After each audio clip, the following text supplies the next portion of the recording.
എവിടുക്കാ പോണ്? ഞാൻ ആ തവളക്കോയന്റെ പെരപ്പണി എടുക്കല്ലേ, അങ്ങോട്ടൊന്ന് പോവാ. കോയാക്കെന്നാ പൊട്ടുന്നു. കോയ പറ്റൂന്നോ? പടച്ചമ്പുരാനെ, ഞാൻ അറിഞ്ഞില്ലല്ലോ. കോയേ കൊലി വീര ഒന്ന് വർത്താനം പറഞ്ഞാൽ എന്റെ ചങ്കത്തെ വെള്ളം പോയി. എന്തേ പോന്നു? കുന്തം പോയോ? എന്നാ കുളത്തിലും തപ്പണം. ഞാൻ വാപ്പാനെ തലയില തപ്പുണ്ട്. ഞാൻ ഒറ്റ കുട്ടൽ കുത്തിയാണല്ലോ. അഭിപ്രായം പറയാനാണ് എന്റെ ഔത്തുകൾ കയറരുത്. ഞാൻ പറയേണ്ടത് കേട്ടാ മതി. ഹൈദരാബാദിന്റെ തലച്ചോറൊക്കെ അങ്ങനെ തന്നെയാണ്. നീർക്കോലിയെ ടൈൽസിന്റെ പണി ബാക്കിണ്ട്. അത് വാങ്ങാൻ വേണ്ടിട്ട് എടപ്പയിലേക്ക് പോണം. ഒരു പെരപ്പണി നടക്കുമ്പോ ആദ്യം കിടക്കപ്പായ കൊണ്ടെത്തുക. എത്ര വെച്ചിട്ട് മനുഷ്യനോട് പറയാ? പോയോ? കോയേ ഇവിടെ ഉണ്ടോ? എടപ്പയിലേക്ക് പോയി കണ്ട് ടൈൽസ് എടുക്കണം എന്നാ പറഞ്ഞതേ.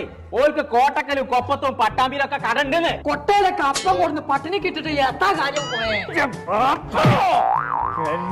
ടൈൽസിന്റെ ഒരു കടണ്ട് കോട്ടക്കലും കൊപ്പത്തും പട്ടാമ്പിയിലും. എടപ്പയിൽ നിന്നാണ് അതിന്റെ പേര്. അവിടെ ആദായത്തിന് കിട്ടുന്നതായി